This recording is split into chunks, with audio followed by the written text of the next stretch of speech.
Então nós vamos, numa atitude de reverência, curvarmos as nossas fronteiras e nós vamos então suplicar a presença de Deus. Feche os olhos como você está. Pai querido, nós te agradecemos pela bênção de mais um dia de vida que o Senhor nos deu. Amém. A graça de estarmos aqui como estamos é um presente do céu. Nós te louvamos por isso.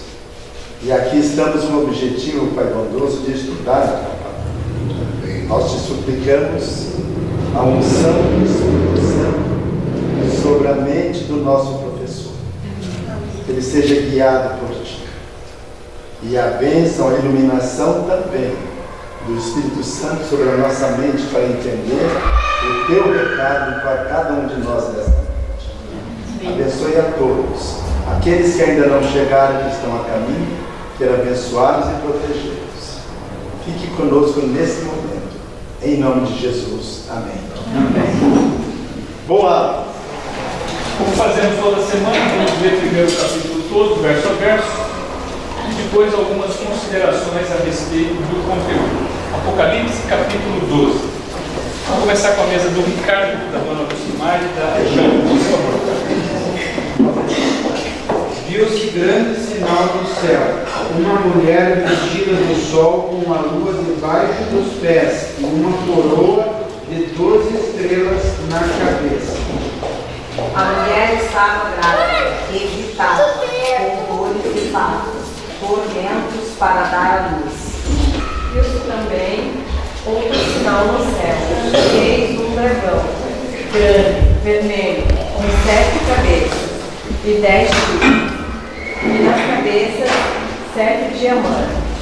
Com a cauda, ele arrastou do céu a imensa parte das estrelas e as jogou sobre a terra. Depois parou diante da mulher grávida, a fim de comer a criança logo que ela nascesse. Nasceu-lhe, pois, um filho varão, que há de reger todas as nações com cetro de ferro, e o seu filho foi arrebatado para Deus, até ao seu trono. A mulher, porém, fugiu para o deserto, onde lhe havia Deus preparado em casa que nele a sustente durante 1260 dias. Houve peleja no céu. Miguel e os seus anjos pelejaram contra o dragão. Também pelejaram o dragão e seus anjos. Todavia não prevaleceram, nem mais se achou no céu o lugar dele. E foi precipitado dentro do dragão, a antiga serpente que se chama Diabo e Satanás, que engana todo mundo. Foi precipitado na terra e os seus anjos foram precipitados com ele. Então ouviu uma voz forte do céu que dizia: agora chegou a salvação de Deus. Agora Deus mostrou o seu poder como rei.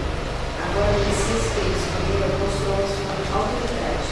Os acusadores dos nossos irmãos que estavam diante de Deus para acusá-los dia e noite no julgamento para os céus.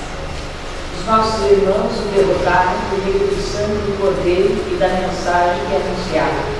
Eles estavam prontos para dar a sua vida e morrer. Por isso, festejais aos céus e vós, os que nele habitais.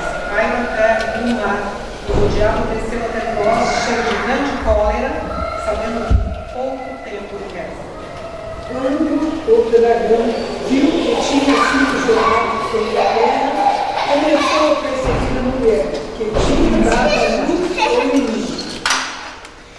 Porém, a mulher recebeu as 2 asas de uma grande águia para poder voar para seu lugar no deserto, onde ela será sustentada durante 3 anos e meio, livre do ataque do dragão.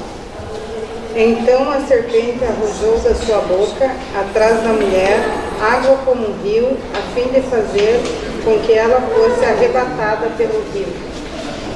A terra, porém, socorreu a mulher, e a terra abriu a boca e engoliu o rio, que o dragão tinha arrojado de sua boca. O dragão irou-se contra a mulher e foi fazer guerra ao restante da sua descendência. E o dragão ficou em pé na praia. Quando você faz uma análise do texto que nós lemos, você principais. Uma mulher. O que mais? Uma criança e um dragão. E o que é que une esses três personagens? O que é que faz com que eles estejam juntos no mesmo capítulo? A história une eles. Tem uma história, mas é história do quê? Ok? Nós estamos falando de uma guerra, estamos falando de um conflito. E um conflito, uma guerra pintada com cores terríveis. Nós já tivemos muitas guerras nesse mundo assoladas de problemas. Certo? Nenhuma delas se assemelha à guerra de Apocalipse 12. Nós estamos falando aqui da mãe de todas as batalhas.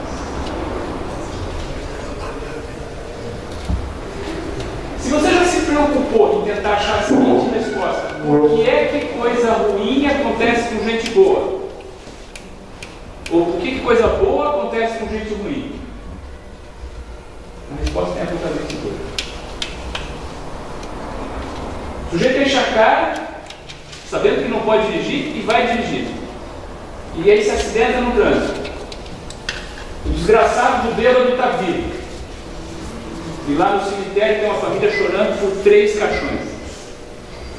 Como é que o troço desse pode acontecer? Quem tinha morrido é o desgraçado do cara que bebeu. Não é assim?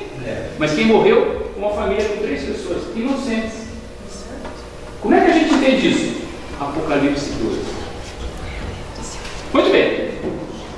Nós não vamos ter tempo para esgotar todas as questões de Apocalipse 12. Aliás, eu tenho aqui o privilégio de ter 2 senhoras pela primeira vez. A Jana aqui na frente, a Gisele aqui na minha esquerda. A gente não consegue esgotar os estudos da Bíblia, nem que a gente tenha todo o tempo do mundo. O que a Bíblia tem é de uma sabedoria e profundidade tão grande que o mar não é tão profundo, o céu não é tão amplo, e a eternidade não vai ser longa o suficiente para a gente entender tudo. Agora, uma coisa eu sei: cada dia a gente anda assim. A gente pode não entender tudo, mas nós vamos melhorar o nosso conhecimento sobre Apocalipse 12 hoje. Certo? Então não se assustem se vocês saírem daqui com algumas dúvidas, porque só não tem dúvida quem não conhece absolutamente nada. Nada. Eu gosto do exemplo de cálculo diferencial integral. É terrível o negócio. Você não estudou matemática, é terrível. É matemática ao exagero. Né? Então, só não tem dúvida sobre cálculo diferencial integral que eu estou matemática. Aí eu faço. Mas você não tem nenhuma dúvida. Então nós vamos tentar trazer um pouco de clareza para esses textos. E é preciso que vocês tenham notado que as Bíblias têm traduções diferentes. Nenhum problema quanto a isso. Muitas pessoas, ao longo dos tempos, traduziram a Bíblia em linguagens diferentes, e às vezes dentro da mesma linguagem, com visões diferentes, usando palavras diferentes. Isso é ótimo, que nos ajuda a trazer um pouco mais de entendimento. Vamos voltar de novo no verso 1, porque a briga começa ali. Christian, por favor, Apocalipse 12, 1. A mulher e o dragão. Viu-se grande sinal no céu, a saber, uma mulher vestida do sol, com a lua debaixo dos pés e uma coroa de 12 estrelas na cabeça.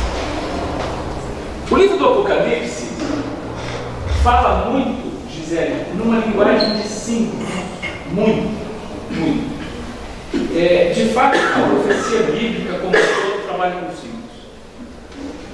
O livro de Daniel, que é um outro livro profético importante da Bíblia, tem lá símbolos que representam uma grandeza muito maior. E a gente usa até hoje essa linguagem. Né? Por exemplo, quando o namorado diz para a namorada que ele está entregando o coração para ela, o que ele quer dizer? Apaixonado. Quer dizer que ele arrancou o coração do peito e agora de uma forma miraculosa ele não tem coração e entregou o coração para ela, pulsando. É isso que ele quer dizer? Não, isso é o quê? Um símbolo. Isso é um símbolo. O coração é um símbolo. Então onde vem essa ideia de que o amor está no coração? Isso vem de uma ideia de tempos muito antigos, onde as pessoas acreditavam que o entendimento, a compreensão, aquilo que nós chamamos de cérebro hoje, era o coração. Era o coração. O coração era tudo. Naquela época a gente não entendia que as coisas não necessariamente estavam no coração. Então, desde essa época, nós usamos esse símbolo hoje. O livro do Apocalipse usa muito essa linguagem figurada. E nós precisamos desvendar o que é que esses símbolos querem dizer. Aqui nós estamos vendo uma mulher sendo apresentada, vemos aqui o sol, vemos a lua e vemos 12 estrelas. Vamos começar tentando identificar quem é essa mulher. Vamos até o livro de Oséias, é no Velho Testamento. Abra a Bíblia na metade, fecha a Bíblia, Gisele, e abra bem na metade. Capricha aí para dar na metade. Você abriu no livro de Salmos, certo? Provérbios, eu continuo avançando. Provérbios. Acompanhe comigo aqui, Gisele. Eclesiastes, Cantares, Isaías, Jeremias, Lamentações, Ezequiel e Daniel, Oséias. Capítulo 2, verso 19. Silvia, por favor, pode ler para nós? O Vinícius, por favor, Vinícius. Desposar-te-ei comigo para sempre. Desposar-te-ei comigo em justiça, em juízo, benignidade e em misericórdias. Tem algumas traduções da Bíblia que a gente tem uma dificuldade de entender. Eu vou pedir para o Vinícius ler de novo isso aí. Por favor, Vinícius. Desposar-te-ei comigo para sempre. Desposar-te-ei comigo em justiça, e em juízo, e em benignidade e em misericórdias. Essa é uma tradução mais antiga da Bíblia. Olha o mesmo verso na linguagem do Ricardo, por favor. Farei de você a minha esposa para sempre. Farei de você a minha esposa em justiça, em juízo, em bondade e misericórdia. Gostou do verso, Silvia? Deixa eu dizer uma coisa para você aqui, ó. Eu vou cometer uma inconfidência aqui, mas eu não posso perder essa, tá? Deixa eu dizer uma coisa para você que não está entendendo o que está acontecendo aqui agora. Olha só. Estudar a Bíblia terça-feira à noite traz mais do que entendimento sobre esse negócio de profecia bíblica. Algum tempo atrás, tinha uma senhora que vinha conosco aqui, o nome dela era Silvia, ela sentava aqui no fundo, quase sempre sozinha. E tinha um rapaz que sentava lá no fundo também, quase sempre sozinho, com um crente chamado Vinícius. E de repente, isso foram várias semanas assim, e de repente eu vi os dois juntos. Pensei, bom, quem sabe eu já se conhecesse? Mas aí na outra semana eu vi os dois de mão dada. Eu falei, uau! Você está entendendo meu português? Então agora escuta de novo o verso favorito da Bíblia para Silvia. Eu queria que você tivesse lido esse, Silvia. Lê para nós, Ricardo, por favor. Farei de você a minha esposa para sempre. Farei de você a minha esposa em justiça, em juízo, em bondade e misericórdia. Não faz muito tempo que os dois ficaram noivos. Você está entendendo como é que é? Estudar a Bíblia dá resultado. É verdade. E outra coisa, hein? E outra coisa. Se tem um lugar bom de você encontrar alguém para você dividir a vida inteira, é no estudo bíblico de Apocalipse. Eu aqui não estou brincando não, pessoal. Tem gente que está indo procurar o parceiro para a vida toda, sexta-feira na gandaia. É verdade. É verdade. E depois reclama da sorte. Ele continua ganhando para gandaia. Parabéns, parabéns Vinícius, parabéns Silvia, que Deus abençoe vocês, que vocês formem uma família feliz. Esse é o plano de Deus para vocês, tá bom? Bom termos aqui. Amém. Olha o texto que nós acabamos de ler. Deus falando para quem? Deus falando para Israel. E Deus dizia para Israel o quê? Eu vou me casar com você. O casamento, de acordo com a Bíblia, é para ser uma relação monogâmica. Monogâmica. É verdade que tem na Bíblia uma porção de homens de Deus com um monte de mulheres. Isso nunca foi plano de Deus. A Bíblia não foi escrita para contar as coisas boas. A Bíblia foi escrita para contar o que aconteceu. Davi teve uma porção de mulheres. Isso não era plano um homem para uma mulher. E aqui Deus então está fazendo uma proposta de casamento para Israel, dizendo que Israel seria a sua esposa legítima. Nós não vamos ter tempo para entrar na teologia desse verso de Oséias, mas em linhas gerais o que Deus estava propondo para Israel era uma relação tal que mostrasse ao resto do mundo que vale a pena servir o Deus de Israel. Vale a pena. Desgraçadamente aconteceu o contrário. Apesar de Deus ter abençoado o povo de Israel, com o passar dos anos, desgraçadamente o povo de Israel se afastou de Deus. E se afastou de uma forma tão grande que por um período de tempo o povo de Israel foi tão pagão quanto as piores nações pagãs que nós tivemos no passado. Tivemos um rei de Israel que sacrificou os seus filhos em homenagem a um Deus pagão.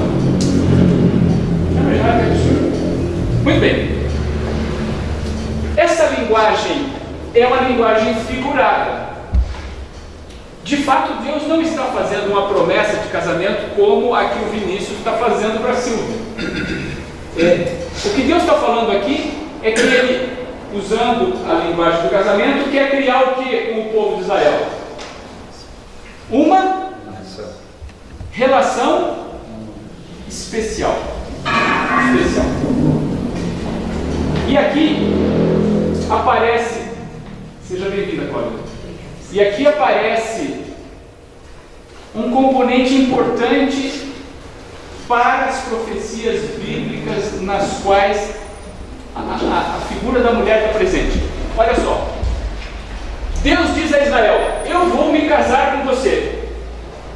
Portanto, você vai ser o quê? Deus falando com Israel: você vai ser a minha esposa. Muito bem. Agora, vamos trazer isso para a profecia bíblica. Do mesmo jeito que existe a esposa fiel, existe também o marido que é fiel. Mas do mesmo jeito que existe a esposa fiel, existe aquela que não é fiel. Então, na profecia bíblica, mulher, sendo uma mulher fiel, honesta, a mulher quer dizer o povo de Deus. E se for uma mulher infiel, desonesta, você vai encontrar algumas profecias bíblicas onde aparece uma prostituta. Aliás, o livro do Apocalipse daqui a pouco vai falar de uma delas. Uma prostituta não é uma mulher fiel. Portanto, nós estamos falando, nesse caso, de um povo, me ajudem, que não é o povo de Deus. Mulher na profecia bíblica significa sempre um povo. Que tipo de povo? Se for uma mulher fiel, honesta, o povo de Deus. Se for uma mulher infiel, desonesta, o povo que é inimigo ao povo de Deus. Muito bem. O segundo personagem é o dragão. O dragão é uma figura de linguagem que o próprio capítulo 12 ajuda a elucidar. Vamos para o verso 9. Apocalipse 12, verso 9. Pode ler para nós, Léa, por favor. E foi expulso o grande dragão, a antiga serpente, que se chama Diabo e Satanás, o sedutor de todo mundo. Sim, foi atirado para a terra, e com ele os seus anjos. Essa figura chamada dragão, na profecia bíblica, quer dizer o quê? Está claro aqui, eu não preciso nem correr em outro verso, né? O dragão, quem que é? Tudo bem? Deixa eu só fazer uma observação sem nenhuma crítica, hein? Mas é para você pensar. Tem gente por aí tatuando dragão no corpo. É verdade que a maioria deles faz isso sem saber. Se você tem uma tatuagem de dragão no corpo e fez isso sem saber, Deus não vai te cobrar. A Bíblia é clara em dizer: Deus não leva em conta os tempos de ignorância. Certo? Agora, comigo aqui, ó, eu estou falando para você, e daqui para frente você não é mais ignorante em relação a isso. Você sabe o que é dragão, entendeu? Se você aceitou ser marcado a ferro e a fogo no teu corpo, uma figura de um dragão, cuidado. O dragão é o inimigo de Deus.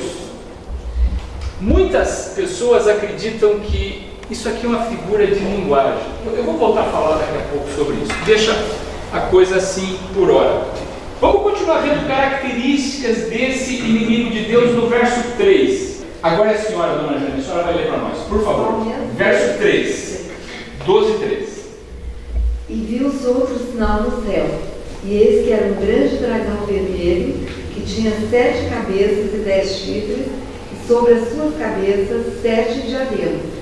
Bom, o dragão agora, ele não só assume uma cor vermelha, como ele tem 7 cabeças e tem 10 chifres. O vermelho na profecia bíblica quase sempre quer dizer sangue. Sangue. Sangue. O branco quase sempre quer dizer pureza. Aqueles que forem salvos vão vestir vestes brancas. O vermelho na profecia bíblica tem a ver com sangue, com violência. Até hoje a gente usa o vermelho como uma cor assim mais passional, né? Dificilmente você vai ver uma noiva entrando na igreja vestida de vermelho. Pode acontecer, mas não é muito comum, né? Como regra, não é muito comum. Esse dragão, ele além do vermelho, ele tinha 7 cabeças e 10 chifres. Essas cabeças e os chifres na profecia bíblica, elas representam poderes constituídos, poderes que definem para que lado as pessoas vão, poderes que definem quem vai ser preso, quem vai ser solto, quem vai pagar, quem vai responder. É muito comum a existência desses símbolos, especialmente nas profecias do livro de Daniel. E para quem está chegando hoje, o livro do Apocalipse, que a senhora está lendo aí no Novo Testamento, tem tudo a ver com o livro de Daniel no Velho Testamento. São 2 livros bem próximos.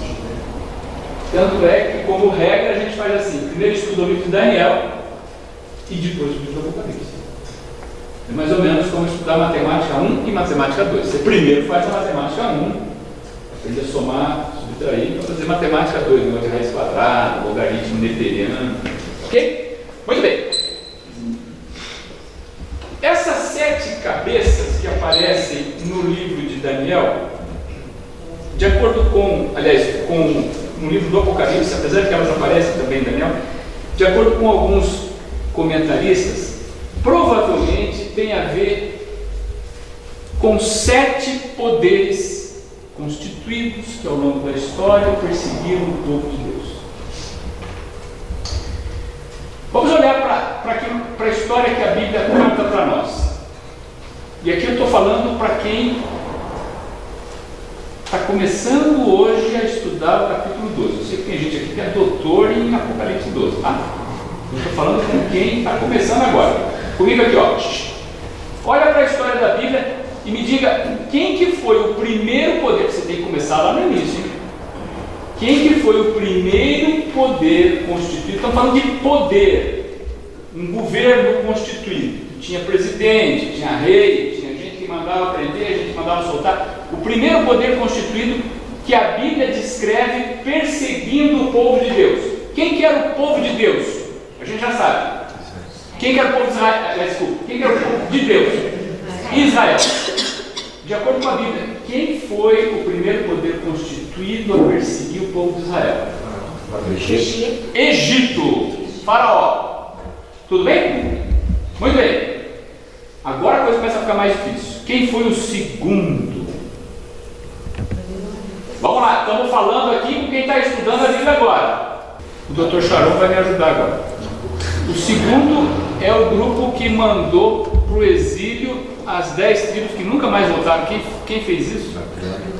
O segundo povo são os assírios. No ano mais ou menos, isso não tem vídeo no YouTube, mas mais ou menos 700 anos antes de Jesus nascer, eles levaram 10 das 12 tribos embora. Esse pessoal nunca mais voltou. O terceiro é a turma que levou embora Daniel, lembra disso? Estudamos Daniel recentemente, mais ou menos uns 100 anos depois. Você está bem quentinho. Babilônia. Depois da Babilônia veio quem? Medos e Persas. Muito bom. Trabalhar com gente com boa memória. Depois dos persas, os gregos.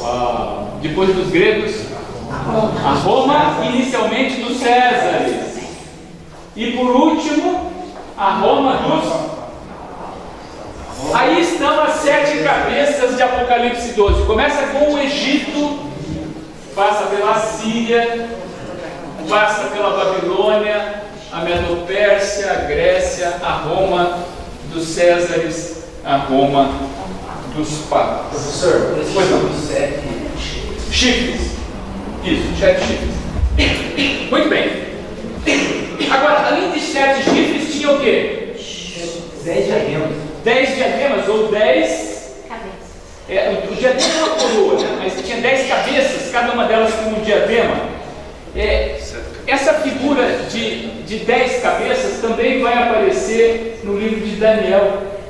Inclusive, ali aparece com uma figura de linguagem um pouquinho diferente, são 10 chifres, 3 deles são arrancados. Né? Quem já estudou o livro de Daniel sabe que esses 10 chifres de Daniel 7 e as 10 cabeças de Apocalipse 12 representam as 10 divisões do continente europeu,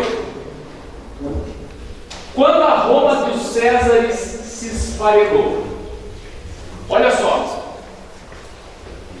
o último império universal que nós tivemos, rapidamente aqui, nós não vamos ter como fazer o livro de Daniel inteiro, tá?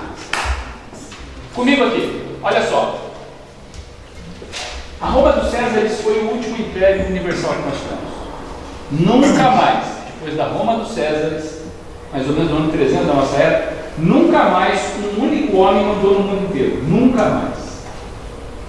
E hoje a coisa continua bem fragmentada, né? A fragmentação que nós temos hoje, que começou a partir do momento em que a Roma dos Césares se esfarelou, ela dá início à formação das nações que nós temos na Europa. Praticamente todas elas a partir de tribos germânicas. Hein? Praticamente todas elas. Quando a gente estudou o livro de Daniel aqui, eu me lembro de ter dito para vocês que não faz muito tempo, claro que quando eu digo não faz muito tempo, no contexto profético, nós estamos falando 3.500 anos, então 200 anos e 3.500 anos não é nada. Mas há menos de 200 anos atrás, o rei da Inglaterra não falava inglês. Ele tinha nascido na Alemanha e ele falava alemão. Se eu não me engano, era George alguma coisa. Ele não falava inglês. Não falava inglês. Falava alemão. Deve ter aprendido ao longo do tempo, pelo menos dizer, em vez de Guten Morgen, alguma coisa assim aconteceu, né? Muito bem. A maioria dessas tribos eram de origem alemã. Tanto os germanos, quanto os ostrogodos, os visigodos e por aí afora vai. Bom, com o passar do tempo,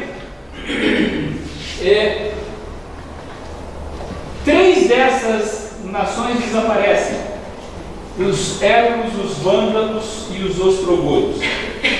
Eles desaparecem porque eles estavam interessados nessa região aqui da Bota. Isso aqui é onde é a Itália hoje, né? E todo mundo sabe o que aconteceu aqui, né? Aqui na ponta da bota surgiu um poder político, a Roma dos papas, que fez grandes mudanças na Europa. Por muito tempo esse poder dominou o cenário, e para que esse poder se estabelecesse, 3 desses povos foram destruídos, a começar pelos érulos, depois passando pelos visigodos, pelos vândalos e por último os ostrogodos. Muito bem. Então já sabemos direitinho quem que é o dragão, já sabemos quem é a mulher, está faltando agora a criança. Vamos para Mateus? Mateus capítulo 2, verso 3. Mateus é o primeiro livro do Novo Testamento. Depois que os visitantes foram embora, um anjo do Senhor apareceu num sonho a José e disse: levante-se, pegue a criança e a sua mãe e fuja para o Egito.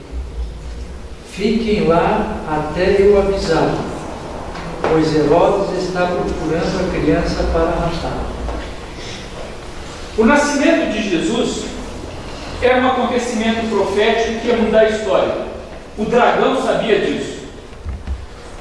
Lembre-se que claramente o conflito se estabelece aqui entre a criança e o dragão. A mulher está mais ou menos aí como o marisco. Lembra do conflito? O marisco é aquele cara que sofre, porque de um lado ele tem o mar. E o mar está jogando ele contra a rocha. Isso. Esse é o drama do marisco, né? De um lado o mar, que não desiste, e do outro lado a rocha. Percebeu? Nós temos aqui o mesmo conflito, hein? A rocha. A gente já falou sobre isso, hein? Lembra? Bom, que eu disse para vocês que o Evangelho de Jesus era puro rock and roll? Muito bem. Não é o caso da gente comentar isso aqui. Mas existe um conflito entre a mulher, aliás, me perdoe, entre a criança e o dragão. A mulher está no meio desse conflito. E o dragão queria destruir a criança. E como ele não consegue, nós já vamos ver o que vai acontecer. A criança de Apocalipse 12 é de fato uma criança literal. É o Senhor Jesus, que nasceu entre nós por uma dessas coisas que nenhum de nós é capaz de explicar. Esse é um dos mistérios que a eternidade não vai ser longa para a gente entender. Como é que Jesus, sendo Deus, e Ele é 100% Deus, nasceu como homem, 100% homem? Não me peço para explicar. E olha, se nós tivéssemos aqui 1 bilhão de anos para estudar, nós não íamos entender. Esse é um dos assuntos mais complicados que existe. A encarnação, esse é um mistério. O fato é que Jesus era 100% Deus. Ele não perdeu uma vírgula da divindade. E ele era 100% homem. Jesus, quando esteve entre nós, sentia fome, ele sentia dor de cabeça, ele sentia sono, ele sentia cansaço, ele era 100% homem. Jesus pegava resfriado, a Bíblia não menciona isso. Deve ter tido dor de orelha, passava frio, você está entendendo? Ele era 100% homem. E ele esteve entre nós na forma inicialmente de uma criança. Devem ter sido anos extraordinários, porque Maria sabia, era a única pessoa que tinha uma noção boa do que estava acontecendo, era Maria.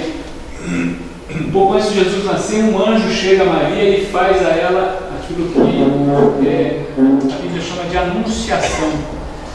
O anjo conta para ela o que ia acontecer.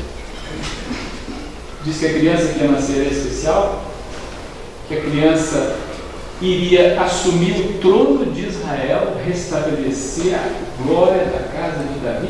É uma profecia bíblica espetacular, espetacular. E uma das músicas sacras mais bonitas que eu conheço, que foi composta recentemente, surgiu quando alguém parou para refletir no que devem ter sido esses primeiros anos para Maria. O nome da música é Maria, Você Sabia? É uma pergunta. Maria, você sabia? E aí ele faz uma série de perguntas na poesia da música. A ideia por trás dessa música é assim: se ele pudesse perguntar para Maria, o que ele perguntaria? Então ele começou dizendo assim: Maria, você sabia que a criança que você embala é o Filho de Deus? Maria, você sabia que quando você beija o rosto do teu menino, de fato você está beijando a face de Deus? Maria, você sabia que a criança para quem você deu a luz é a luz do mundo? Isso em português não fica muito bonito, isso foi escrito em inglês, então a poesia em inglês fica espetacular. A criança para quem você deu a luz é a luz do mundo. Você sabia, Maria? Deve ter sido anos extraordinários.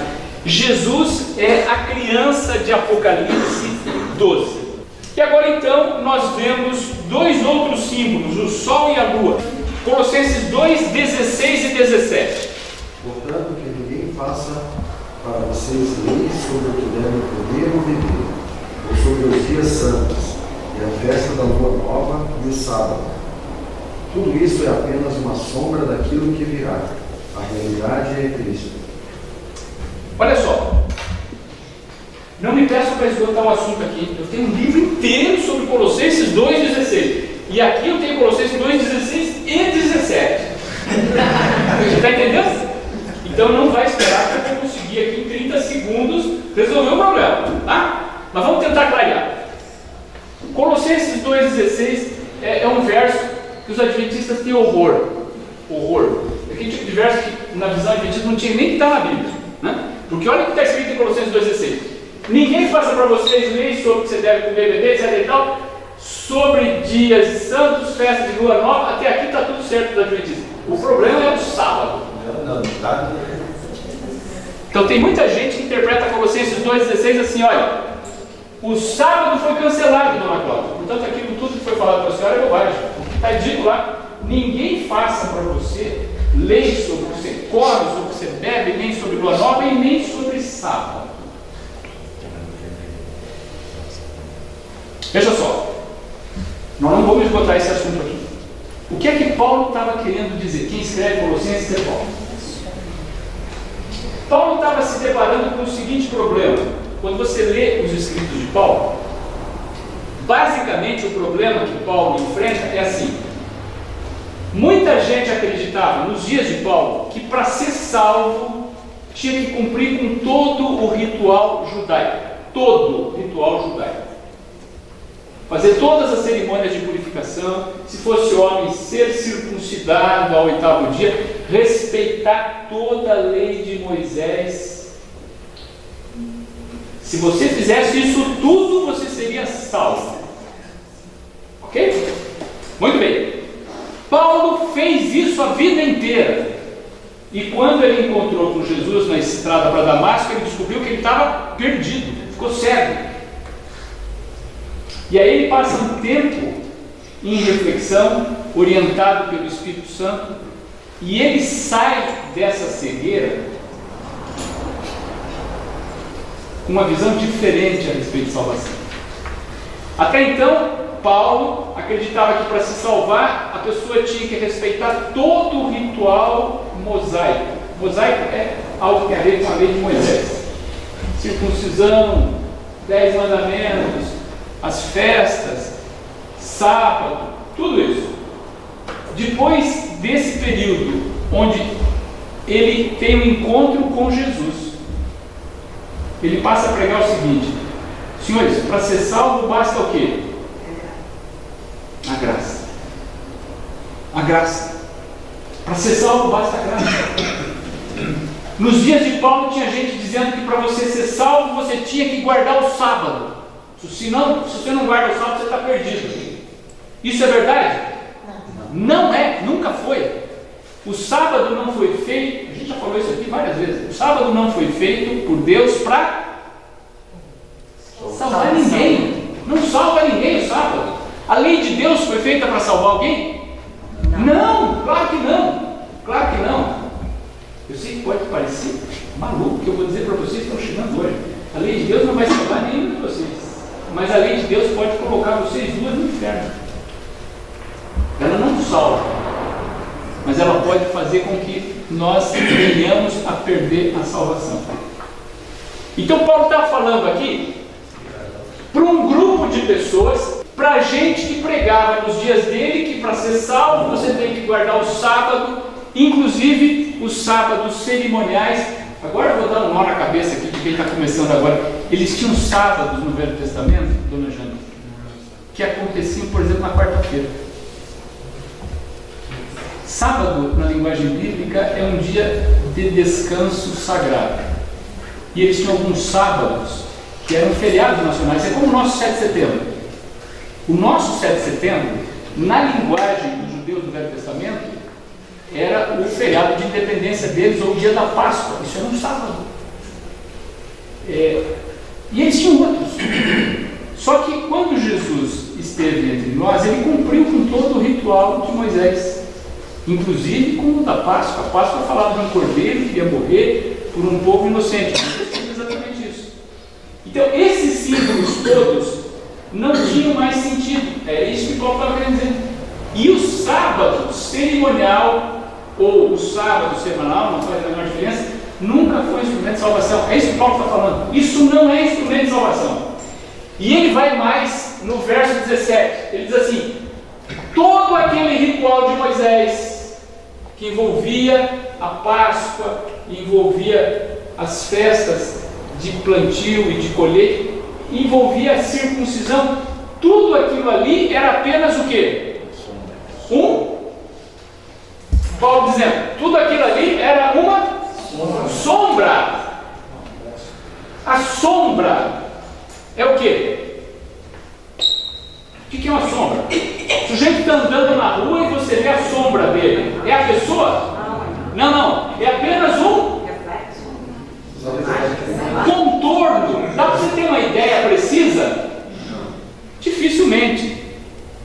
A sombra é apenas uma representação muito vaga, muito pálida. Todo o ritual do Velho Testamento apontava para Jesus. Todo. O serviço do santuário, o candelabro, a mesa com pães, o dia da expiação, tudo aquilo apontava para Jesus. Tudo aquilo apontava para Jesus.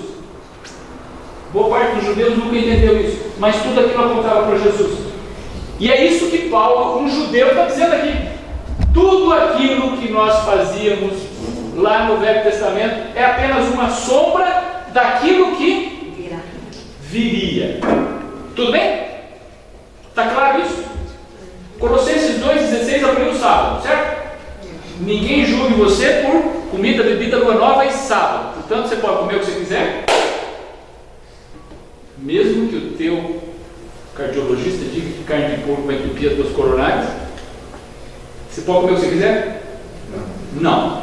Beber o que você quiser, você pode? Meu amigo, você pode não dar valor para a lei de Deus, mas a lei dos homens é o seguinte: se você beber o que você quiser, você não pode dirigir. Dirigir alcoolizado. Tudo bem? E o sábado nunca foi instrumento de salvação, mas não era esse o plano de Deus.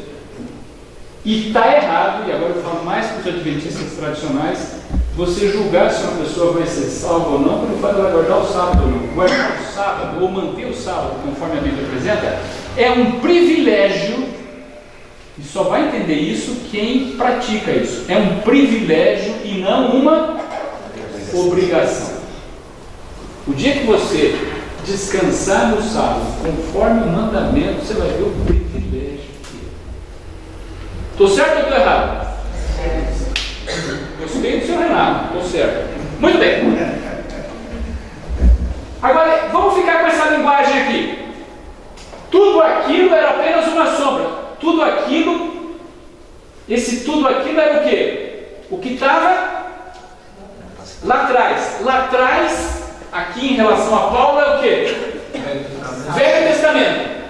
Tudo aquilo era apenas uma sombra. O Velho Testamento era apenas uma sombra do quê? Agora mate. Do Novo Testamento.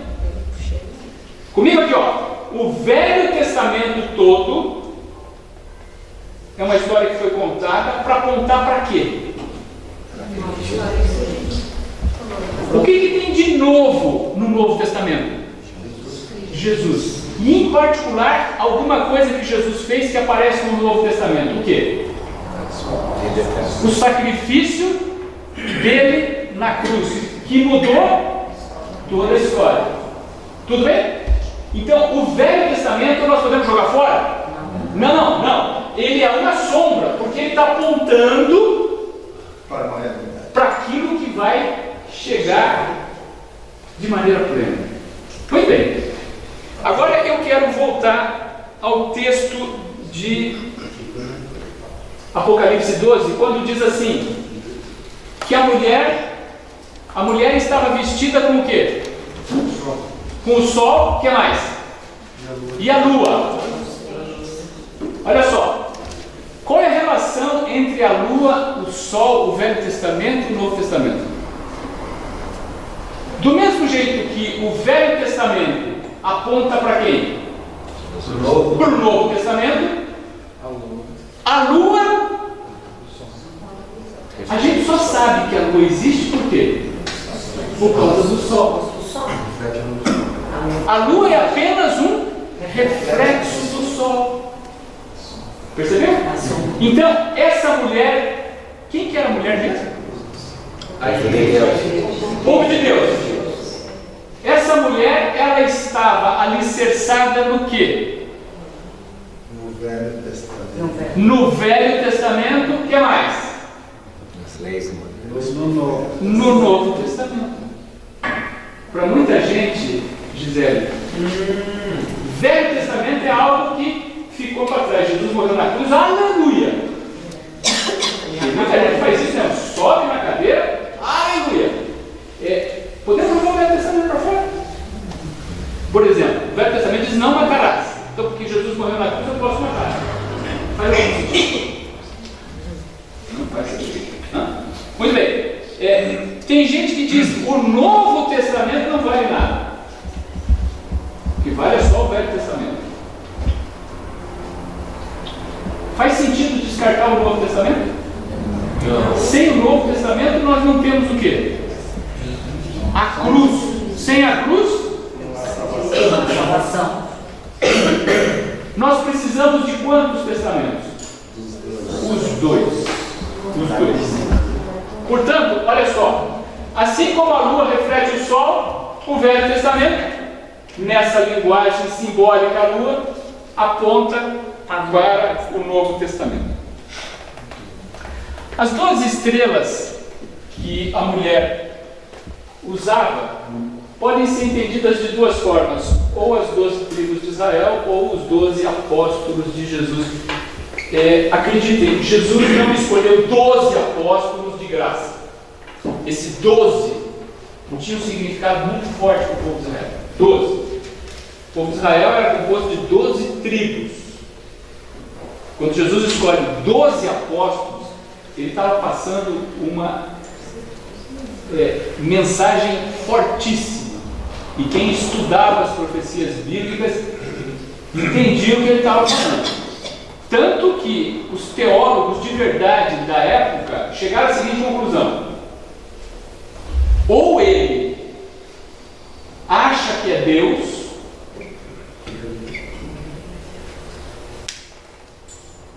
ou ele é maluco. E como eles não conseguiam acreditar que ele fosse Deus, eles achavam que ele era maluco. E por isso queriam matar Jesus. Claramente, quem entendia das profecias bíblicas, que escutava os sermões de Jesus, dizia o seguinte: não, mas o que o senhor está falando é impossível, porque só faz sentido isso que o senhor está dizendo se o senhor for Deus. E veja, é mais fácil para você que está aí tranquilo, depois de 2000 anos de história, aceitar isso. Para eles que estavam lá, não era muito fácil, não. Não era muito fácil. Imagine se viesse alguém aqui na frente e começar a falar para você dizendo que era Deus. Você ia achar que ele era o quê? Um maluco. Um maluco. Tudo bem? Muito bom. Agora nós vamos para o tema central do estudo dessa noite. Apocalipse 12, 7 a 9. Dona Marta, por favor, pode ler para nós. Houve peleja no céu, Miguel e os seus anjos pelejaram contra o dragão. Também pelejaram o dragão e seus anjos.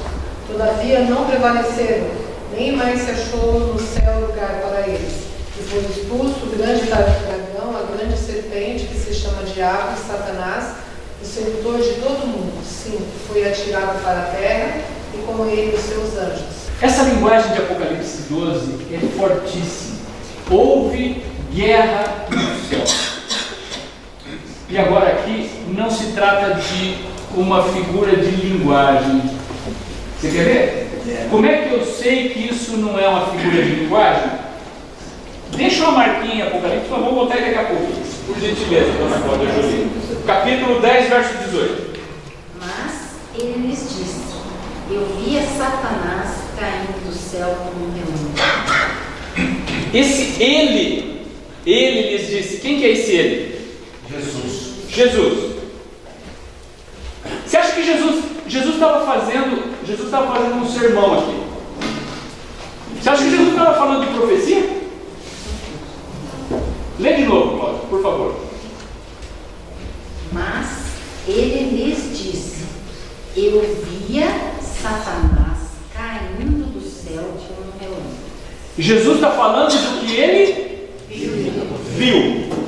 Jesus está dizendo: eu vi. Eu vi. Eu vi o quê? Satanás caindo do céu.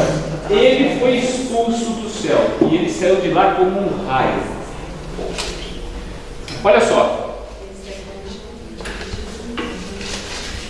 Muitos acham que essa figura que a Bíblia chama de dragão, diabo, Satanás, é apenas uma alegoria. E isso não existe. Existe um esforço muito grande no sentido de transformar o diabo, o Satanás, a serpente, o dragão da Bíblia em alguma coisa lendária, mais ou menos como Boitatá, Saci Pererê, Mula Sem Cabeça, Coelhinho da Páscoa e Papai Noel. Existe Papai Noel? Não. Existe Coelhinho da Páscoa?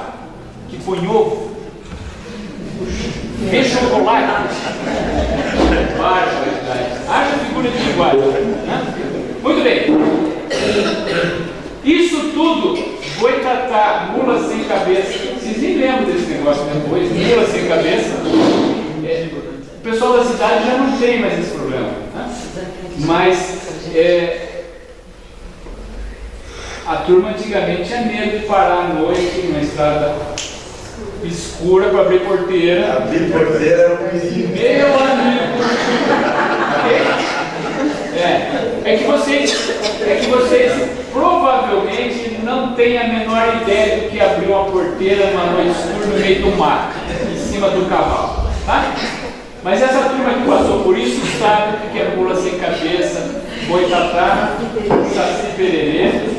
Muito bem. Isso tudo é da crendice popular, certo? Existe um movimento tentando colocar o diabo, o Satanás, na mesma categoria. E você sabe quem é o autor disso? O próprio. O próprio. E sabe por quê? Não tem nada melhor para ele do que ele conseguir convencer você de que ele não existe. Se ele conseguir convencer você de que ele não existe, você vai ficar preocupado em se defender contra ele? Não. Por que você vai se defender contra algo que não existe? E meu amigo, você está numa guerra. Você está numa guerra. Nós já vamos chegar nessa guerra. Essa guerra vai chegar em você. Você está numa guerra. Essa guerra começou no céu. De um lado botou Miguel. Nós já tratamos isso em outros estudos de profecia. Miguel, literalmente, é o nome de Jesus. Guerra de quem? Jesus. Jesus, quando assume a função de líder das forças do bem contra o mal, o nome de guerra dele, que aparece aqui no peito, é Miguel. Miguel é um nome que quer dizer mais ou menos assim: quem é igual a Deus?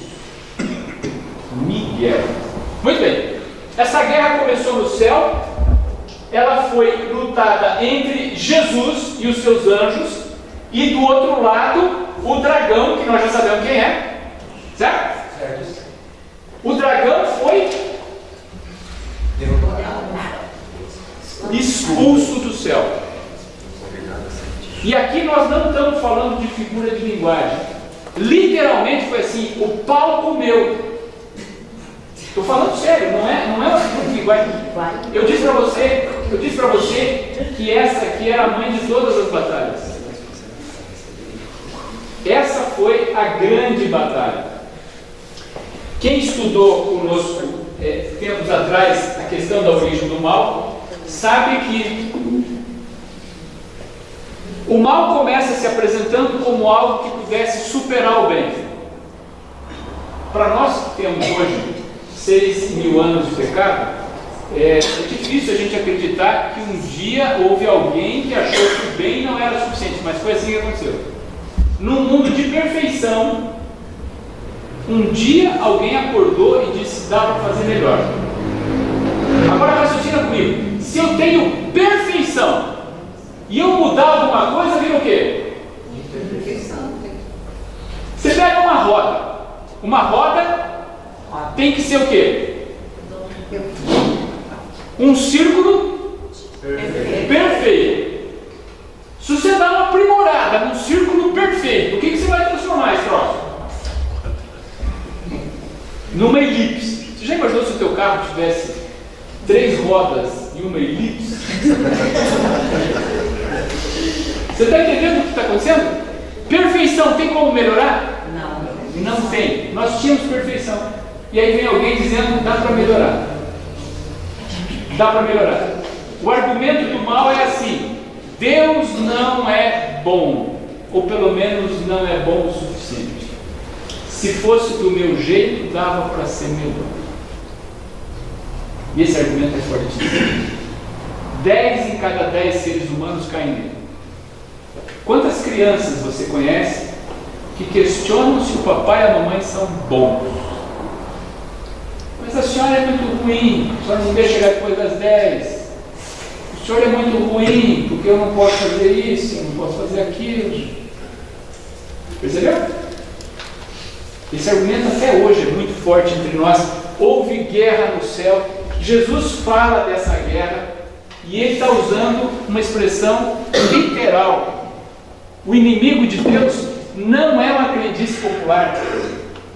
Outro perigo é o seguinte: você achar que pode ficar neutro nessa batalha. Não pode. Lembra daquela história do muro? Ok? A história do muro, para quem nunca escutou essa história, é simplesinha.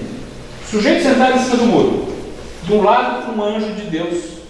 Do outro lado, o capeta. E o anjo de Deus fala para ele um monte, para ele vir para o lado de Deus. Não vai para o lado do capeta, isso, para aquilo, tal, tal, tal. E o anjo de Deus fica afônico, mais ou menos como eu quando chega assim de mim. Acabou a voz. Muito bem.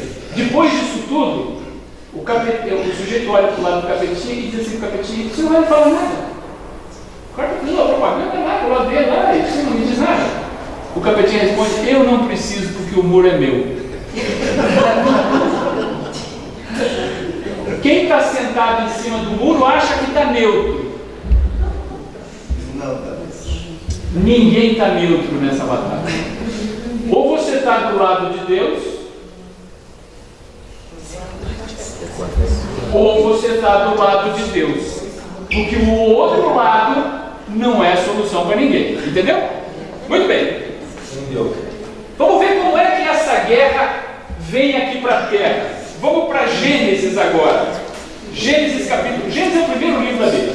Capítulo 2, versos 16 e 17. Pode ler para mim, Juliano, por favor. E o Senhor Deus lhe deu esta ordem: de toda a árvore do jardim comerás livremente, mas da árvore do conhecimento do bem e do mal não comerás, porque no dia em que dela comeres, certamente morrerás. Olha só, Deus disse para os primeiros seres humanos, eram 2, Adão e Eva. Deus disse: olha, cuidado, vocês podem comer de tudo, dessa aqui não. Porque no dia que vocês comerem, vocês vão morrer. De fato, não tinha nada de venenoso nessa árvore, do ponto de vista daquele conceito de veneno que nós temos. O que existia ali era uma escolha entre fazer ou não fazer a vontade de Deus.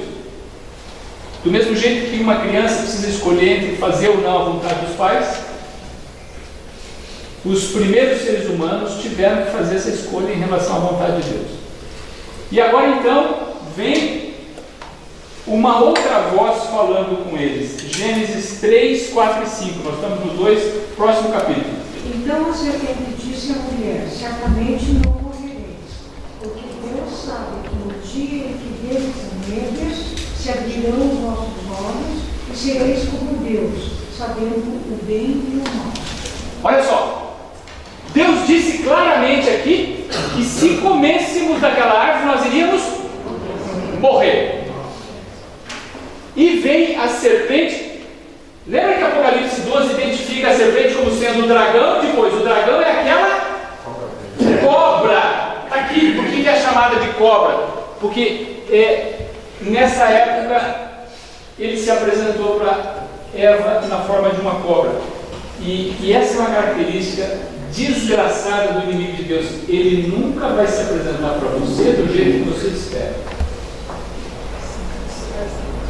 Aquela figura dos filmes, do sujeito com chifrinho, com rabo, tudo pintado de vermelho, tá?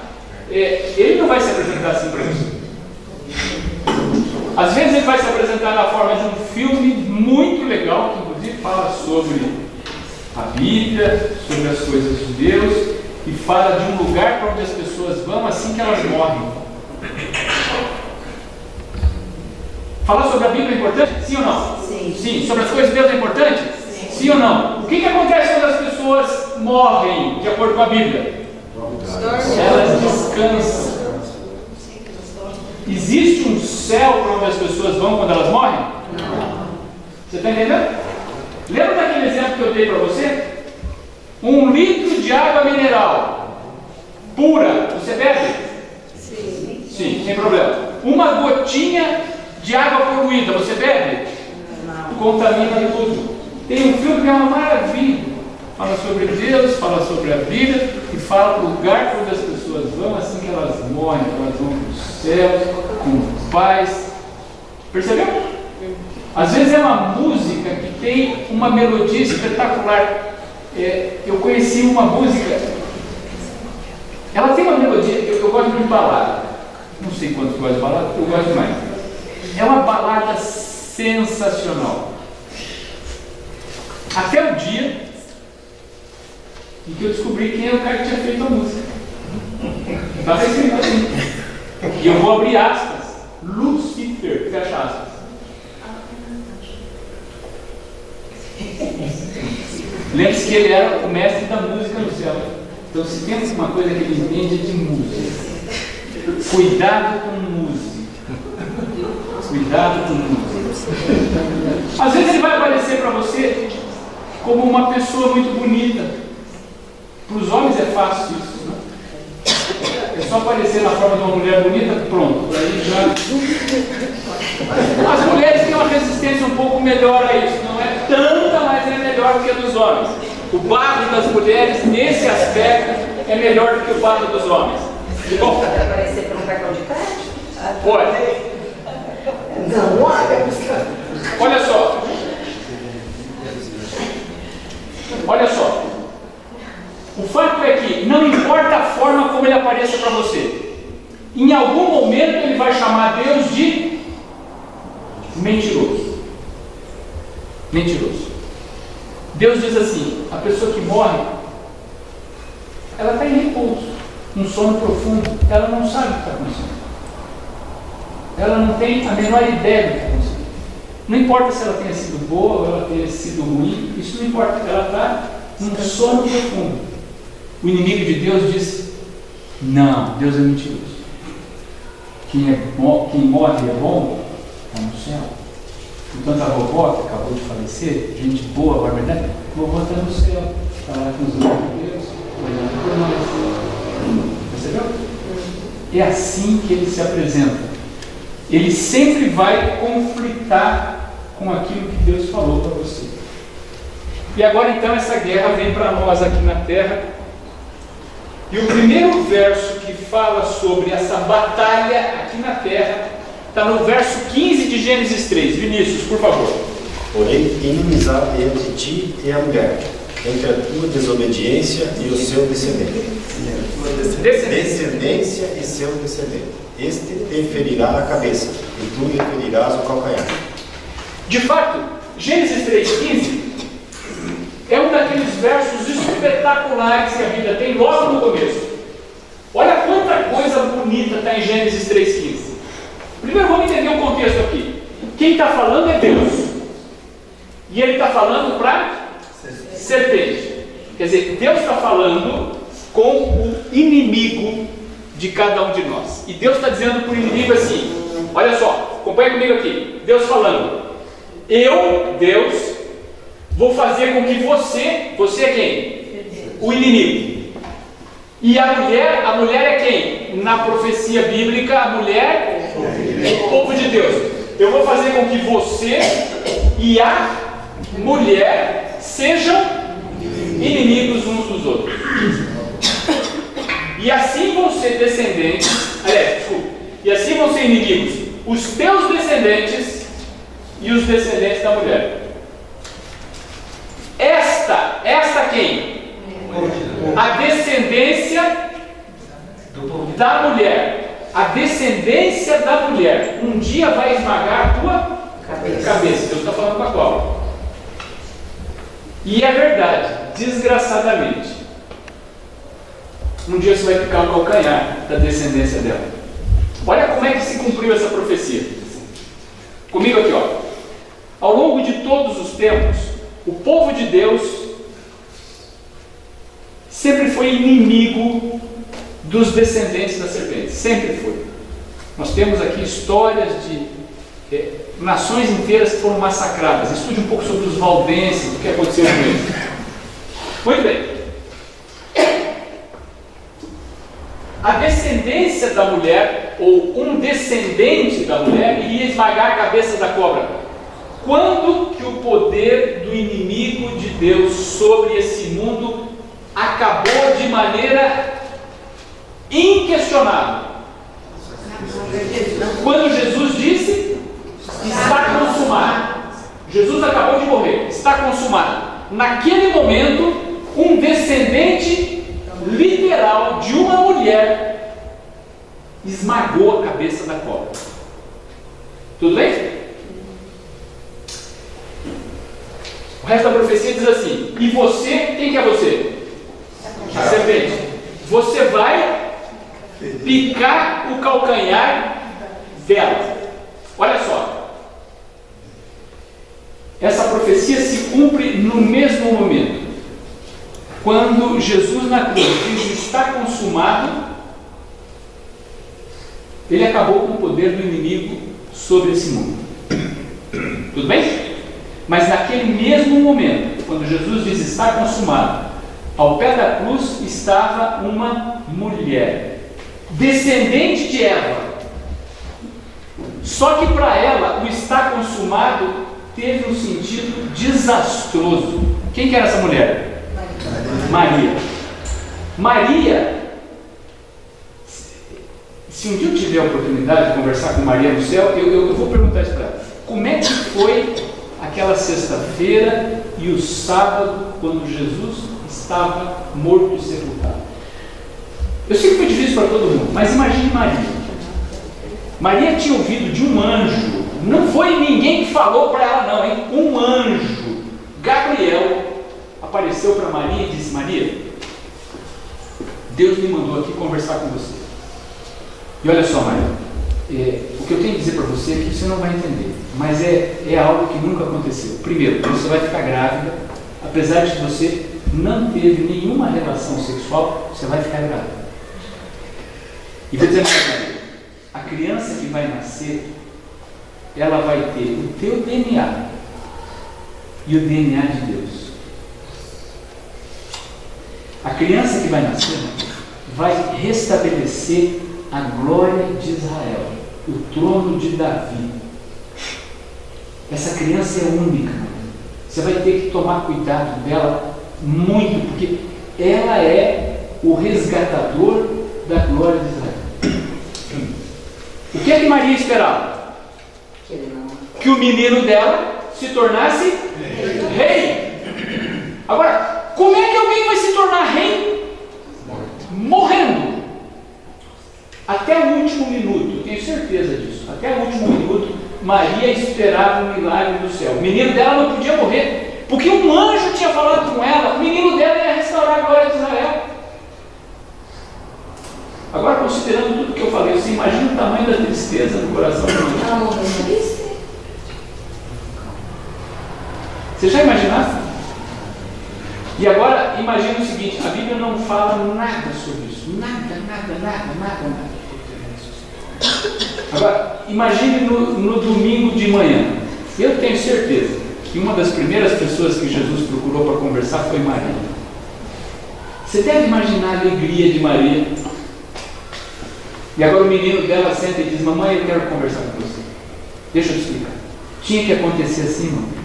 Porque tinha Isaías 53. Jesus deve ter lido Isaías 53 para Maria. Maria, mamãe, olha só, eu tinha que sofrer isso e aquilo.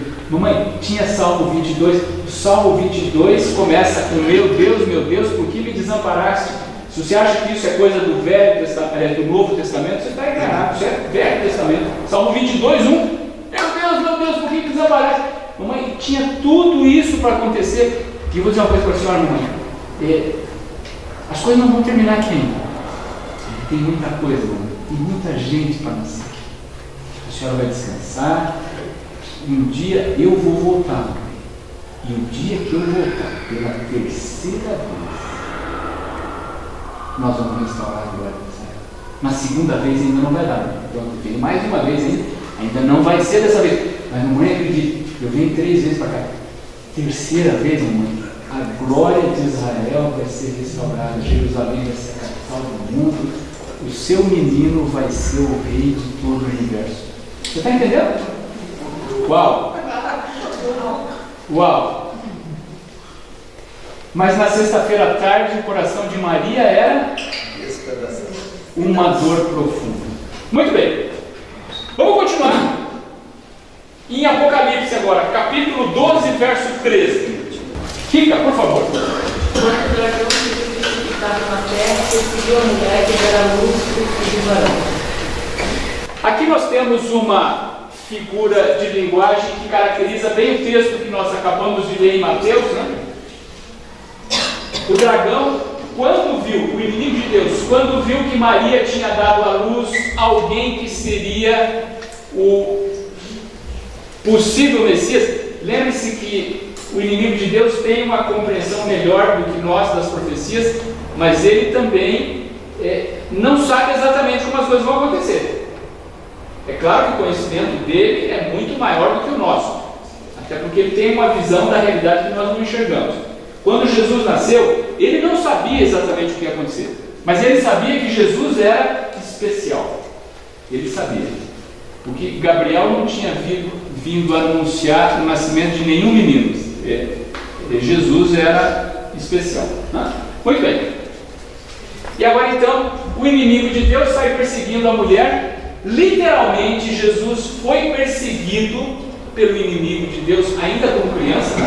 Se você lembrar a história, eles tiveram que ir para o Egito. O rei Herodes mandou matar tudo que é criança em Belém para cumprir uma outra profecia, dizendo que Raquel, o território onde estava Belém no Velho Testamento era da tribo de Benjamim. Raquel era mãe de Benjamim. Então, Raquel chorando pelos seus filhos, tem uma profecia que fala sobre isso. Muito bem, vamos continuar no verso 6, Apocalipse 12, 6. Michele, por favor. A mulher fugiu para o deserto, onde Deus havia preparado um lugar para ela. Ali ela será sustentada durante 1260 dias. Deserto na linguagem da Bíblia quer dizer o quê? Na linguagem figurada, né? Profecia. É preciso começar com o oposto de deserto, né? O oposto de deserto na profecia bíblica são águas.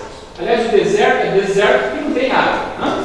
Muito bem. Águas na profecia bíblica significam povos, multidão de pessoas. Portanto, deserto significa literalmente um lugar onde mora muito pouca gente.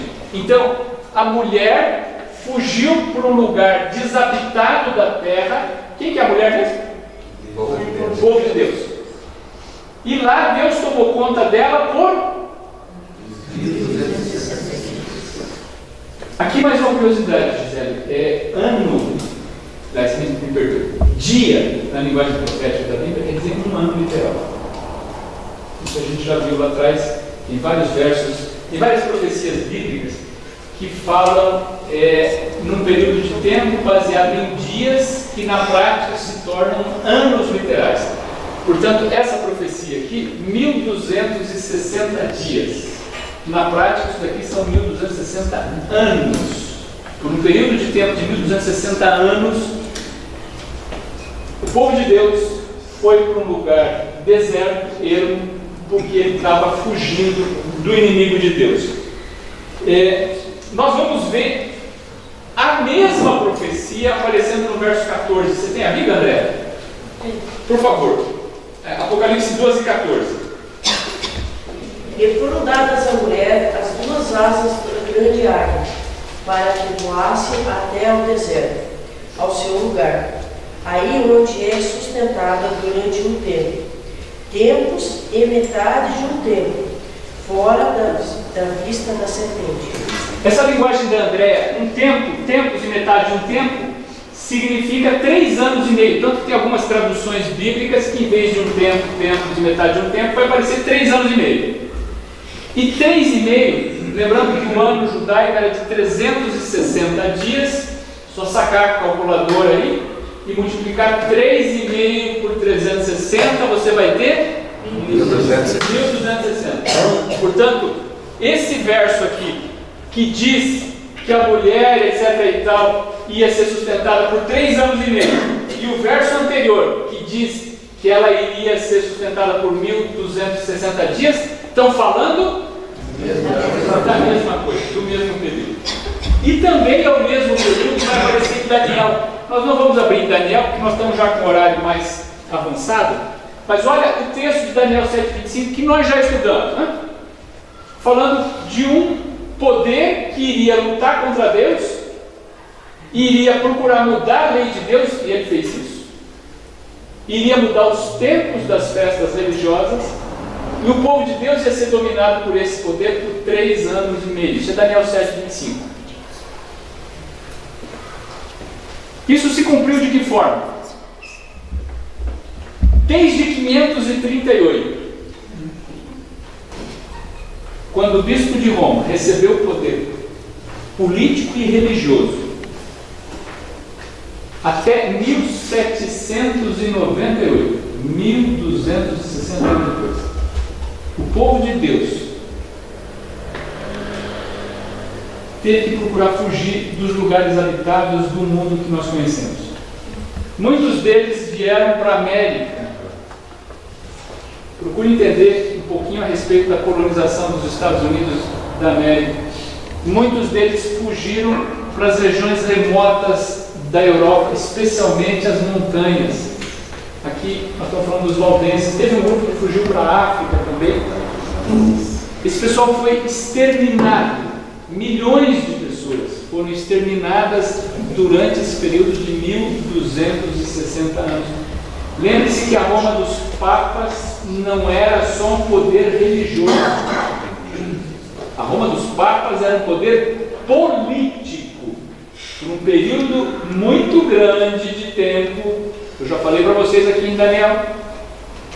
Tem uma história de um rei inglês chamado João Sem Terra. Ele só conseguiu manter o trono da Inglaterra depois de concordar em pagar para a sua santidade, o bispo de Roma, uma quantidade anual de dinheiro, reconhecendo-se como, olha só a linguagem forte, o rei da Inglaterra reconhecendo-se como um vassalo do bispo de Roma. Isso aconteceu. O imperador da Alemanha ficou um dia inteiro tomando neve no lombo só porque sua santidade achou que ele precisava aprender de que lado soprava o vento.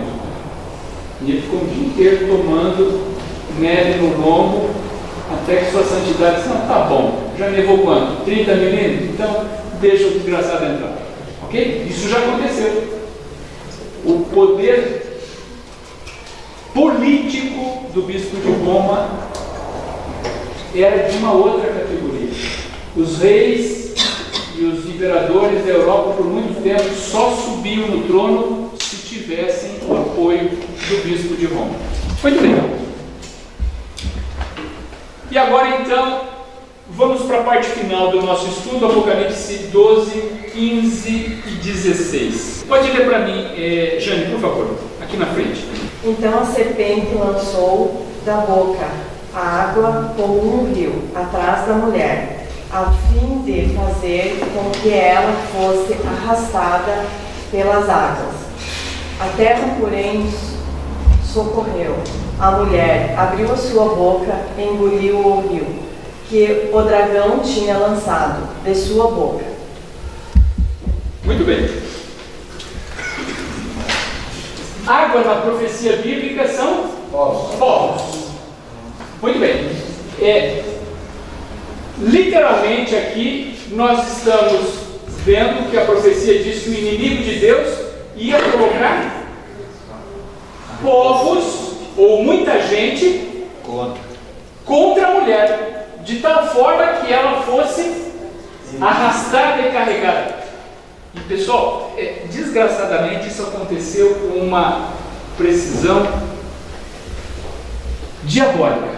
Hoje nós temos o cristianismo todo poluído pelas mais diferentes correntes religiosas. Você pega a Bíblia e você vai encontrar diferentes denominações, todas elas pregando a Bíblia. E muitas delas dizendo o seguinte: olha pessoal, não importa muito como você siga, desde que você procure ir na direção certa. Te pergunto o seguinte: quando você sai procurando um destino, nós estamos aqui em Curitiba, né? Nós temos o Rio de Janeiro, que fica em algum lugar do norte, e temos Porto Alegre, que fica em algum lugar do sul. Faz algum sentido eu dizer para você? Olha, você pode sair andando aí na direção que você quiser, desde que você seja sincero no teu desejo de chegar a Porto Alegre, você vai acabar chegando lá. Faz algum sentido isso? Não. Se você está andando sinceramente na direção errada, onde é que você vai chegar? No lugar errado. No lugar errado. Não tem como, meu amigo. Não tem como. Se você quer ir para Porto Alegre, você tem que ir para o sul. Não adianta você ser sincero na tua direção e ir para o norte. Você não chega em Porto Alegre. Claro que como a Terra é redonda, você vai passar pelo Polo Norte, pelo Polo Sul, tudo bem? Mas você está entendendo meu português? Não é esse o caminho, meu amigo. Tem coisa mais fácil. Vai cansar muito. Percebeu? O dragão trouxe para dentro do cristianismo uma porção de pessoas mal intencionadas. Eu não estou falando aqui daquelas que são ignorantes. Não. Tem vários textos da Bíblia dizendo o seguinte, que existe um povo de Deus que ainda não ouviu o chamado de Deus. Um dia esse povo vai ouvir e um dia eles vão sair do lugar onde eles estão, e aí nós vamos ter uma só igreja e um só pastor. Isso está claro na Bíblia. Nenhum problema nisso. O que eu estou falando é o seguinte, de gente que deliberadamente usa a religião para perverter a cabeça das pessoas. Está cheio de gente assim. Gente que deliberadamente usa a religião, e eles basicamente usam a religião para três coisas. Primeiro, para poder. Acreditem, a Bíblia não tem nada a ver com a disputa terrestre por poder. Portanto, em quem você vai votar agora nas eleições de outubro, isso é problema teu. A Bíblia não tem nada a ver com isso. Não existe um candidato que é de Deus e um outro que é do diabo. Não existe isso. Não existe isso. A Bíblia a melhor posição em relação à política, de acordo com o que a Bíblia nos apresenta, é de neutralidade. Você decida com a sua consciência. Isso não é assunto bíblico. Mas tem muita gente que vai assumir o púlpito pedindo voto. Segunda coisa para a qual eles usam a religião é para dízimo. Ok? E eu conheço aí alguns lugares onde você vai, a gente faz uma oração, e daqui a pouco ele vai arrecadar um dízimo. Tem gente que está aqui há 3 anos dentro dessa sala. 3 anos. Eu pergunto para vocês o seguinte: quantas vezes foi arrecadado o dízimo aqui? Quantas vezes? Ok? Isso quer dizer que o dízimo é coisa do diabo? Não. Nada disso. Nós temos dízimo aqui. Somente que essa igreja, e muitas outras, e não são só os adventistas, mas essa igreja em particular, eu conheço muito bem isso, essa igreja não foi feita para arrecadar dízimo de ninguém. Em particular, essa igreja, nessa igreja não faz diferença se você devolve o dízimo ou não. Isso não vai afetar o salário do pastor. O nosso pastor não ganha o dinheiro do dízimo das pessoas que estão na igreja. A terceira razão desgraçada pela qual muita gente usa a religião é para conseguir sexo. Tem muita gente na frente disso. Muito pastor aí que está querendo montar uma arena. Tem tanta aberração por trás disso. Então, cuidado com isso. O cristianismo não foi feito para brigar por poder aqui na terra. Jesus disse: o meu reino não é desse mundo. Não é desse mundo. Claro que nós temos todo o interesse em fazer desse um país melhor. Mas a Bíblia diz que, desgraçadamente, as coisas ainda vão piorar. Isso está na profecia bíblica. O cristianismo também não foi feito para arrecadar dinheiro de ninguém. Isso não quer dizer que o cristianismo não dependa da contribuição voluntária daqueles que participam disso. Mas isso é uma outra coisa. Não é para isso que o cristianismo está aí. Muito bem. E isso também equivale ao fato de que o cristianismo ia ser invadido por falsas doutrinas, porque é dito aqui que o dragão ia jogar alguma coisa da sua boca. Da sua boca. A boca é o lugar da onde nós produzimos som, nós produzimos palavra. É assim? Como é que Deus criou o mundo? Pela sua boca. E disse Deus: haja luz. E disse Deus. Você está entendendo? A Bíblia é o que de Deus? A palavra saiu de quem? Da boca de Deus. Esse pedaço saiu do dedo dele, que era um pedaço tão importante que ele resolveu que ele não ia nem ditar, ele ia escrever, para não ter problema. Estou falando dos 10 mandamentos. Tudo bem? Muito bem. Então, da boca saem doutrinas. Se nós estamos falando do dragão, ou palavras, né? Nós estamos falando de palavras ou doutrinas falsas. Apocalipse 12, 17. Seu Renato, por favor. O dragão ficou furioso com a mulher e foi combater contra o resto dos descendentes dela, isto é, aqueles que obedecem aos mandamentos de Deus e são fiéis à verdade revelada por Jesus. Olha só. O dragão é um inimigo invencível. É isso que esse verso, que esse capítulo apresenta? Não. O dragão é um inimigo derrotado. Ele foi expulso do céu. Ele ganhou a batalha de todas as guerras? Não, ele perdeu. O dragão é um inimigo derrotado. Isso quer dizer que nós não temos que preocupar com ele? Sim ou não? Não, claro que não. Claro que não. Ele é um inimigo derrotado, mas ele é muito perigoso. Perigoso. Olha o que aconteceu essa semana. Sim, mas ele está de pé no ringue. Olha o que aconteceu essa semana. Um grupo de caçadores invadiu, isso na África do Sul, invadiu uma reserva. Lá na África do Sul tem muita gente que cria reservas florestais só para ter animais selvagens e atrair os turistas ali. Por exemplo, quanto é que você pagaria para andar num jipe com um bando de rinocerontes, um bando de elefantes, zebras? Está entendendo? Muita gente gasta um bocado de dinheiro para ir para a reserva lá na África do Sul para fotografar um rinoceronte e elefante, ok? Só que o chifre do rinoceronte vale uma fortuna, o couro também. Esses caras foram caçar rinocerontes numa reserva. Muito bem. Só que ali não tinha só rinoceronte, elefante, tinha leão também. E olha o que aconteceu. Os leões comeram os caras vivos. Não sobrou. Não sobrou. Ok? Muito bem. Por que os leões comeram os caçadores vivos? Esses caçadores eles estavam preparados para lutar com rinoceronte. E aí eles vacilaram. Tem um texto bíblico, eu não citei ele aqui, tem um texto bíblico que diz que o diabo é como um leão que ruge, procurando alguém para devorar. E eu vou dizer para você o seguinte, sem terrorismo nenhum, hein? Nesse momento ele está rugindo do teu lado e ele quer comer você vivo. Agora, em especial, olha contra quem o dragão está irado. Contra aqueles que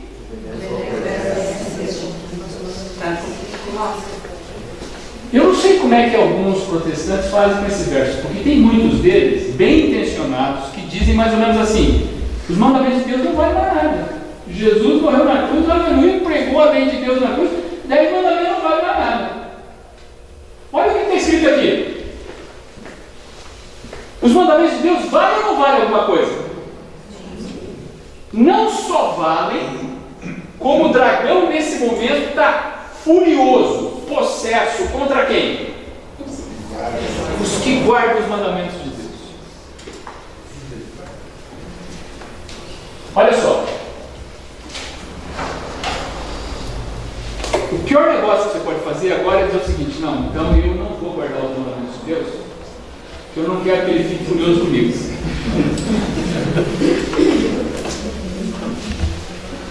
Você está de brincadeira.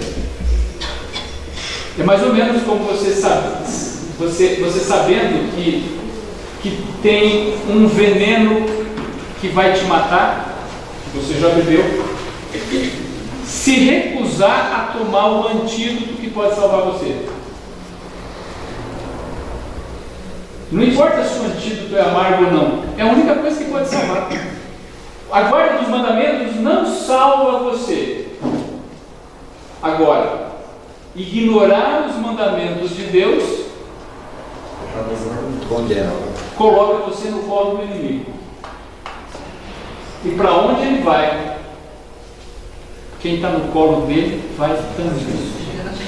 Porque ele é amor, mas ele também é justiça. Não, eu estou falando do inimigo de Deus. De amor eu não sei nada. Eu digo assim, a gente tem a lei e Deus, ele é amor, mas ele tem que pôr limite e ordem, né? Então a gente tem que ter de tudo ter. Se uma brincadeira não tiver regras, ela não vale, não. Nós vamos chegar lá. Tem um capítulo do Apocalipse que vai falar só sobre os juízos de Deus sendo aplicados aqui na terra. Mas por enquanto vamos ficar com isso.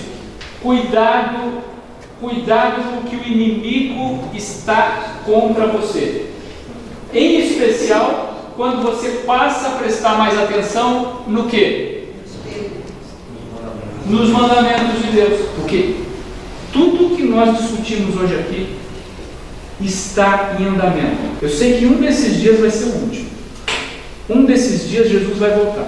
Estando salvos pelo sangue de Jesus, nós temos uma eternidade inteira de vida eterna com humanidade. Feche os olhos, eu quero orar por você. Senhor Deus, muito obrigado pelo cuidado que o Senhor tem conosco. Obrigado pela salvação em Jesus. Sabemos que custou muito caro para Ele. Não temos ideia exata do tamanho do sacrifício que isso produziu. Mas agradecemos a possibilidade que o Senhor nos dá de um dia estar entre os salvos. Amém. O Senhor sabe também que para muitos aqui, a questão do sábado não é um assunto muito fácil. É por isso que nós pedimos que o Senhor trabalhe com cada pessoa. Que a decisão que será tomada seja uma decisão que tenha a tua proteção, o teu amor. Amém. E que o Senhor mostre de maneira poderosa o amor que tem por todos nós. Amém. O Senhor sabe que também muitos aqui passam por momentos difíceis, os negócios não vão bem, temos algumas pessoas com problemas familiares, relacionamento não é fácil, temos algumas pessoas com problemas de saúde, conhecemos muitas pessoas que estão com problemas sérios de saúde. O Senhor sabe que as coisas não estão bem. Que a tua misericórdia nos ajude, que a tua bênção cubra cada um daqueles que aqui estão e que essa bênção se estenda também àqueles muitos que não estão aqui, mas são queridos daqueles que aqui estão. Amém. Que pela tua misericórdia esses dias difíceis que estão para vir possam ser abreviados. E pela tua graça façamos parte da geração que vai ver Jesus voltar. Amém. Até esse dia chegar, que o Senhor nos guarde do mal. Por Jesus. Amém. Vai com Deus, uma boa semana para você. Até terça-feira.